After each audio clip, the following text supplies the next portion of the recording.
नमस्कार मित्रों। शादी के दिन हमेशा से ही एक खास दिन होता है।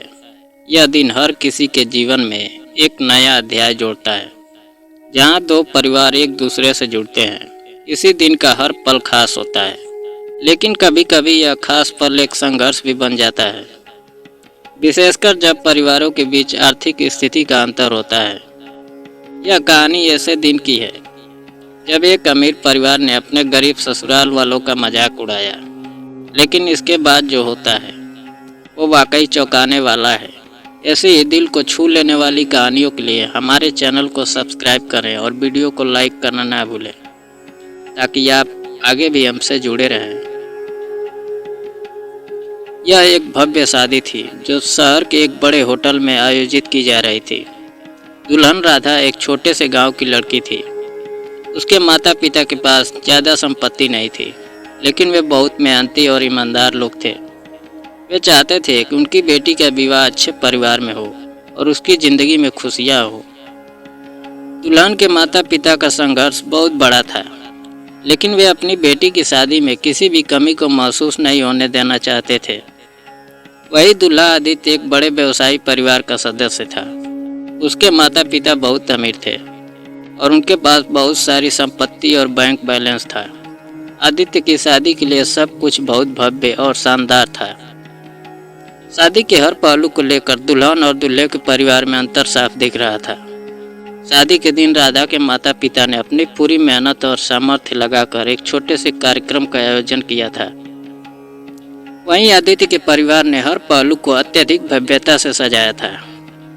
शादी का हर पहलू, जैसे दूल्हा दुल्हन का कपड़ा, दुल्हन की सगाई की अंगूठी और शादी के लिए लिया गया समारोह स्थल, सब कुछ एक माहौल जैसा था। जब दुल्हन राधा और दूल्हा आदित्य शादी के मंच पर बैठे तो कुछ समय बाद आदित्य के परिवार के लोग दुल्हन के माता पिता के बारे में बातें करने लगे। वे एक दूसरे से कहते सुनाई दे रहे थे, देखो इन गरीबों ने अपनी बेटी को कैसे भेज दिया, क्या उम्मीद कर सकते हैं इनसे। और कुछ लोग तो यह भी कह रहे थे, क्या बड़े खर्चे में शादी कर रहे हैं ये लोग तो जिंदगी भर ऐसी शादियों का सपना भी नहीं देख सकते। यह सुनकर राधा के माता पिता का दिल टूट रहा था। वे पूरी कोशिश कर रहे थे कि उनकी बेटी की शादी एक अच्छे और खुशहाल तरीके से हो, लेकिन उनके प्रयासों को उनकी स्थिति के कारण उपहास का कारण बना दिया गया था। राधा की मां आंसू रोकने की कोशिश कर रही थी, लेकिन दिल में गम था कि उनकी मेहनत का मजाक उड़ाया जा रहा था। लेकिन जब यह स्थिति और बढ़ गई तो राधा के ससुर श्री राम, जो एक बहुत ही साधारण और ईमानदार आदमी थे, उन्होंने एक महत्वपूर्ण कदम उठाया। श्री राम, जो कि आदित्य के पिता के छोटे भाई थे, वो बहुत ही शांतिपूर्ण स्वभाव के इंसान थे, लेकिन इस बार उन्हें चुप नहीं रहना था। उन्होंने माइक उठाया और पूरी सभा की ओर मुखातिब हो गए। आप सब लोग कृपया ध्यान दें। श्री राम की आवाज़ में एक ठहराव था। उसकी आवाज़ ने पूरी हॉल में सन्नाटा बना दिया। यह वह क्षण था जब हर कोई उनकी ओर देखने लगा। श्री राम ने आगे कहा, मैं जानता हूं कि हम एक साधारण परिवार से आते हैं। हम उतने अमीर नहीं हैं जितने आप लोग हैं, लेकिन हम अपने दिल से यह मानते हैं, प्रेम और सम्मान किसी भी संपत्ति से अधिक महत्वपूर्ण है। हमारी बेटी राधा और आदित्य के बीच का रिश्ता सिर्फ पैसे या संपत्ति से नहीं, बल्कि सच्चे प्रेम से बंधा हुआ है।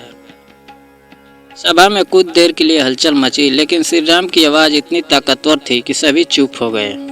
वह बोले, हमारा परिवार गरीब हो सकता है, लेकिन हमारा आत्मसम्मान और इज्जत कभी भी पैसों से नहीं खरीदी जा सकती। जो लोग हमें मजाक का कारण समझते हैं, वे यह नहीं जानते कि सच्ची खुशी क्या होती है। धन से ज़्यादा महत्व सच्चे रिश्ते और सम्मान का होता है। श्री राम ने माइक से अपनी बात समाप्त की और एक गहरी सांस ली। उनके शब्दों ने सभी को चुप करा दिया। लोगों को यह महसूस हुआ कि वे एक बहुत बड़े सत्य अनजान थे। श्री राम का आत्मविश्वास और उनका साहस, जिसे उन्होंने इस क्षण में दिखाया था, वह किसी भी संपत्ति या धन से कहीं अधिक कीमती था। श्री राम की बातों के बाद आदित्य के परिवार के लोग चुप हो गए और कुछ देर तक किसी ने कुछ नहीं कहा। राधा के माता पिता को भी एक नई उम्मीद मिली। वे महसूस करने लगे कि उनकी मेहनत और त्याग को अब कुछ सम्मान मिल रहा था। वे यह जानने लगे थे कि परिवार का मूल्य केवल पैसों में नहीं, बल्कि एक दूसरे के प्रति प्रेम, समझ और सम्मान में है। धीरे धीरे आदित्य के परिवार के लोग भी शांत हुए और उन्हें यह समझ में आया कि जीवन में सच्ची और खुशी सम्मान धन से नहीं, बल्कि रिश्तों और मानवीय मूल्यों से मिलती है। इस घटना के बाद आदित्य के माता पिता ने राधा के माता पिता से माफ़ी मांगी और उनकी इज्जत करना शुरू किया। शादी का माहौल अब पूरी तरह बदल चुका था। यह शादी अब एक यादगार दिन बन गई थी, न केवल राधा और आदित्य के लिए बल्कि उनके परिवारों के लिए भी। इस दिन ने यह साबित कर दिया कि अमीर होने का मतलब यह नहीं कि आप श्रेष्ठ हैं और गरीब होने का मतलब यह नहीं कि आप असफल हैं। सच्चा सम्मान और खुशी तो दिलों के रिश्ते और मूल्यों में होती है। जब लोग किसी के आर्थिक हालात का मजाक उड़ाते हैं तो उन्हें यह नहीं भूलना चाहिए कि हर इंसान की एक कीमत होती है और यह कीमत कभी भी पैसों से नहीं नापी जा सकती। श्री राम ने यह बात साबित की और उनके शब्दों ने न केवल आदित्य के परिवार को बल्कि सभी को यह सिखाया कि सच्चा मूल्य इंसानियत में है, न कि धन में।